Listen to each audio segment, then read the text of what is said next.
Hello YouTube family, नमस्ते, प्रणाम। मैं कामनी शुक्ला स्वागत करती हूँ आप सभी का अपने यूट्यूब चैनल पर। तो आज हम बहुत दर्द भरा कजरी गीत लेकर आए हैं, आप लोग सुने और कैसा लगे कमेंट बॉक्स में अपनी राय जरूर बताना। भाई बहन पर कजरी गीत है। दूरी निदेशवा तू बसलियो रे बहिनी, अरे बसलियो रे बहिनी, अरे किया तू हैया ना जाए। दूरी निदेशवा तू बसलियो रे बहिनी, अरे बसलियो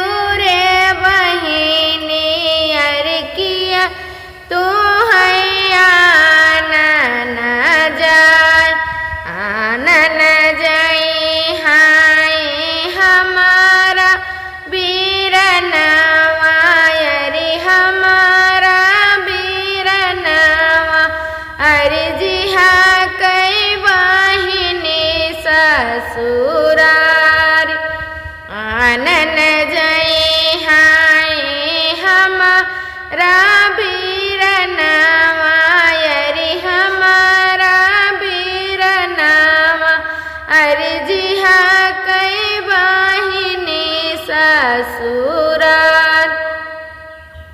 भैया जो चलले बहिनी आके देसवा, बहिनी आके देसवा, अरे पूछे लागे बहिनी कई द्वार।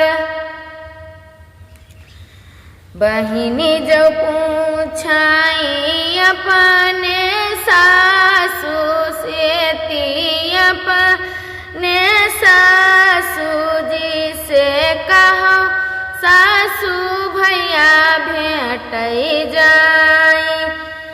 बहिनी जो पूछाई अपने सासू जी से कहो सासू भैया भेट जाए।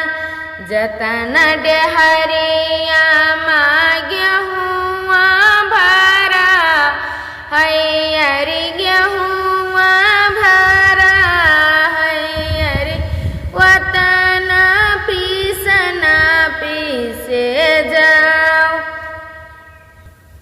बहिनी जो पूछाई अपने जेठानी से कहो जी भैया भेट जाए। जतन पिपरवा माँ पतिया लगा है, अरे वतन रोटिया पोए जाओ। बहिनी जो पूछाई अपने ननदी से कहो नंदी भैया भेट जाए। जतन कौआ मैहा पनिया भरा है, अरे वतन पानिया भरे जाओ।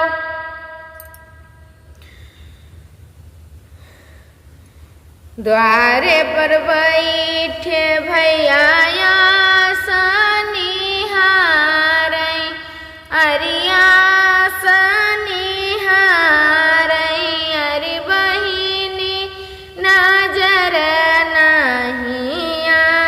भीतर से निकरी है बहिनी दुलारी, अरे बहिनी दुलारी, अरे भैया जो पूछाही हवाल, हमारी हवलिया भैया खिया माँ कुशल है, अरे खिया माँ कुशल है,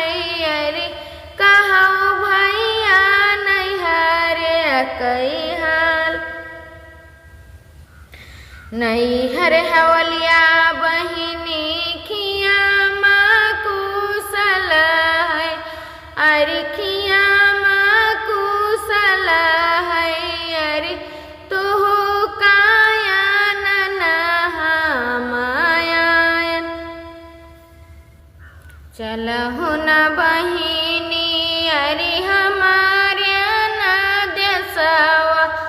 अरे हमारा ना देसवा अरे तू हो कायन न हमायन चला हो न बहिनी हमारा न सथवा अरे मई या तू हई सुधियान। कैसा लगा आप लोगों को कमेंट बॉक्स में अपनी राय जरूर बताना।